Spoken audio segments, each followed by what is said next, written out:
Family, কিছু সত্য কখনো লুকিয়ে থাকে না, কিছু অভিশাপ জন্মের আগেই লেখা থাকে। আজ আমরা কথা বলবো আধুনিক সময়ের সবচেয়ে ভীতিকর মুভিগুলোর একটি, হেরিডিটারি। একটা পরিবার যাদের রক্তে লুকিয়ে আছে বহু বছরের এক শয়তানি উত্তরাধিকার। এই গল্প দুর্বল হৃদয়ের জন্য নয়।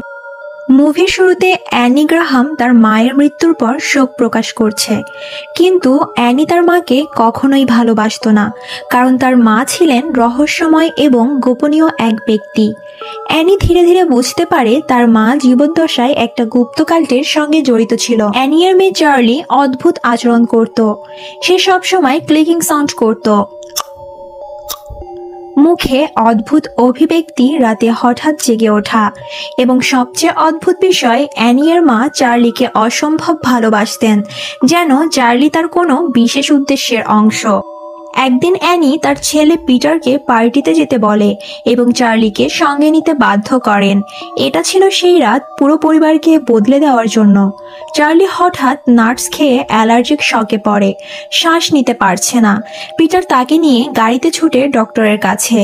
গাড়ি চালাতে চালাতে চার্লি জানালা দিয়ে মাথা বের করে শ্বাস নেওয়ার চেষ্টা করে। অন্ধকার রাস্তায় পিটার গাড়ি ঘোরাতে গিয়ে চার্লির মাথায় একটি খুঁটির সঙ্গে ধাক্কা লেগে উড়ে যায়। পিটার স্তব্ধ।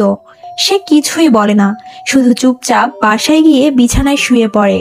পরদিন সকালে অ্যানি চিৎকার করে জানতে পারে মেয়ের ভয়ঙ্কর মৃত্যু। এই মুহূর্তটি মুভির সবচেয়ে শকিং দৃশ্য। চার্লি এর মৃত্যুর পর অ্যানি ভেঙে পড়ে। সে একটি সাপোর্ট গ্রুপে যায়, যেখানে জোয়ান নামের এক নারী তাকে সাহায্য করার চেষ্টা করে। জোয়ান তাকে শেখায় চার্লি এর আত্মার সঙ্গে যোগাযোগ করা যায়। অ্যানি বাড়িতে গিয়ে একটি রিচুয়াল করে। টেবিল নড়তে থাকে, মোমবাতি জ্বলে ওঠে, আর শোনা যায় চার্লি এর সেই ক্লিক